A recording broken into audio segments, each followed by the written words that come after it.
Assalamualaikum warahmatullahi wabarakatuh. Apa kabar anak-anakku? Mudah-mudahan kita selalu dalam naungan Allah Subhanahu wa taala, disehatkan badannya, rezekinya, iman dan Islamnya, semoga kita doakan Allah Subhanahu wa taala. Dalam kesempatan kali ini Bapak akan menjelaskan video pembelajaran tentang menjauhi pergaulan bebas dan perbuatan zina untuk melindungi harkat martabat manusia. Tujuan dari pembelajaran ini yang pertama untuk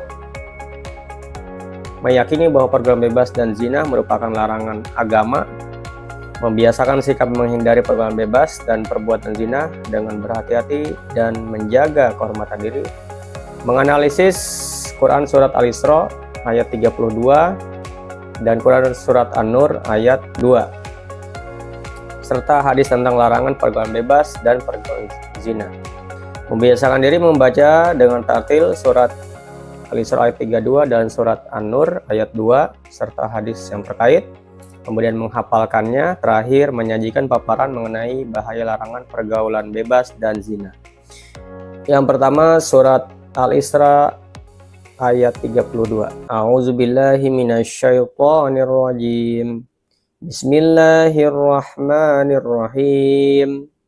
Wala taqrabuz zina innahu kana fahishatan wa sa'a sabila. Ya, artinya janganlah kamu mendekati zina, sungguhnya zina itu adalah perbuatan keji dan jalan. Anak-anakku, kalau kita lihat secara terminologi, secara bahasa atau dari Kamus Besar Bahasa Indonesia, dari kata zana yazni yang berarti perbuatan keji, kotor. Jadi zina itu secara harfiah adalah keji dan kotor. Atau dalam Kamus Al-Munawwir bisa berarti juga fajir yang berarti nista. Atau zina secara istilah bisa diartikan juga perbuatan hubungan seksual laki perempuan di luar ikatan, di luar nikah, akad yang dilegalkan secara agama atau secara isi kandungan surat Al-Isra. Yang pertama, larangan mendekati zina, perbuatan yang mengarah kepada zina. Zina merupakan perbuatan keji dan kotor, suatu jalan yang buruk. Kemudian zina merupakan dosa besar yang dilarang oleh Allah Subhanahu wa taala, dan zina merupakan perbuatan yang merendahkan harkat martabat dan kehormatan manusia. Anak-anakku, jika kita perhatikan dalam ayat tadi, wala taqrabu, janganlah kalian mendekati zina. Di sini dijelaskan, Pak, mendekati zina artinya perbuatan yang dapat merangsang atau menyemeruskan menurut tafsir Hamka, yaitu zina segala bentuk hubungan suami istri yang tidak sah secara hukum. Mendekati zina itu maksudnya di sini segala sikap perbuatan tingkah laku yang dapat membawa pada perbuatan zina. Contoh, meminum minuman yang memabukkan. Dan kita lihat memabukkan ini adalah penyebab terjadinya zina menuju zina. Ya, karena dengan memabukkan itu nanti otak akan rusak, kemudian sangat rentan terjadi pembunuhan zina. Kemudian mengenakan pakaian yang menimbulkan syahwat, pakaian ketat, ya pakaian adiknya dipakai oleh kakaknya, pakaian yang rok mini, serta dan sebagainya. Itu juga perbuatan yang akan mendekati zina. Selanjutnya kita ke surat An-Nur ayat 2. Kita baca terlebih dahulu. A'udzubillahi minasyaitonirrajim. Bismillahirrahmanirrahim.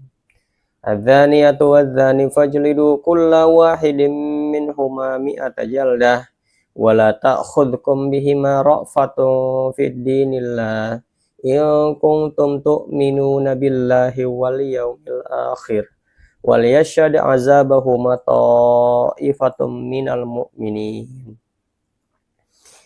Yang artinya pezina perempuan dan pezina laki-laki dera atau cambuklah masing-masing dari keduanya 100 kali.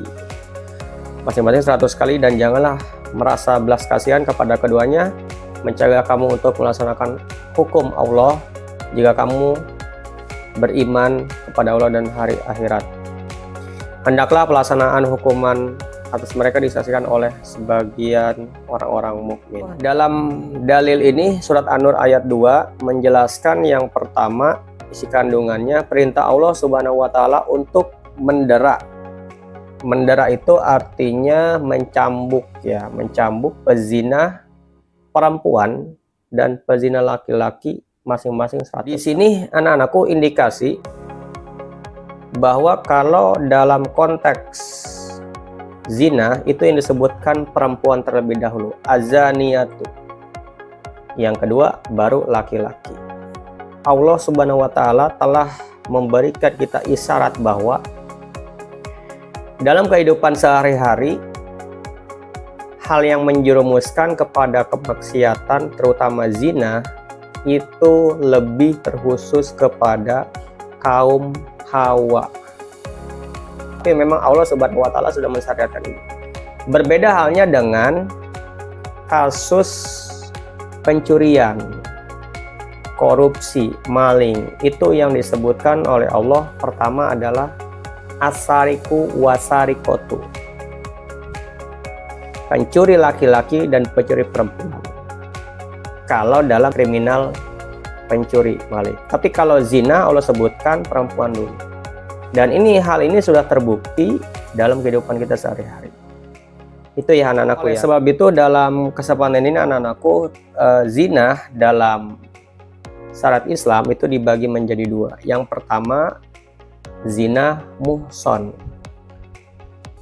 Yaitu zina yang dilakukan oleh orang yang sudah balik, berakal, merdeka, sudah pernah nikah sah sebelumnya, atau dilakukan oleh suami istri duda janda.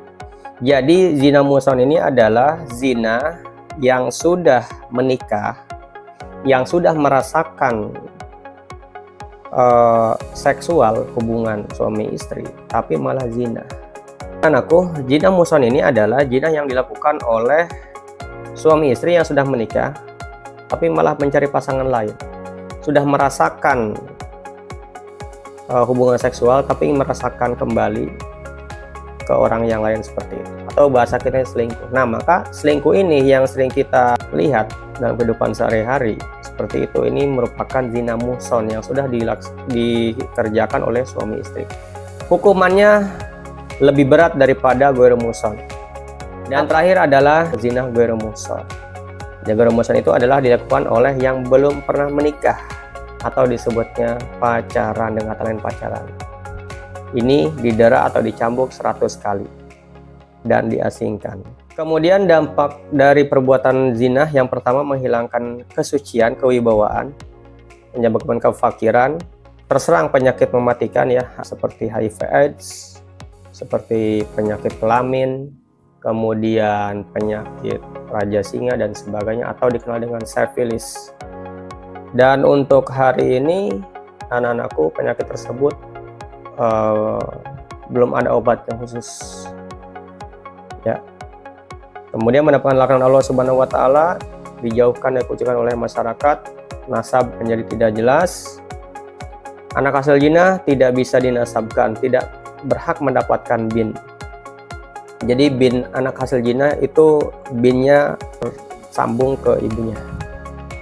Dan terakhir, anak hasil zina tidak berhak mendapatkan warisan. Oleh karena itu, terakhir agar tidak terjerumus dalam zinahan atau pergaulan bebas, yang pertama tentunya kita membiasakan pergaulan yang positif, produktif, sehat. Kita harus berdoa meminta kepada Allah Subhanahu wa taala agar kita selalu dijauhi dari perbuatan tersebut. Kemudian kita minta kepada Allah agar selalu disibukkan dengan hal positif.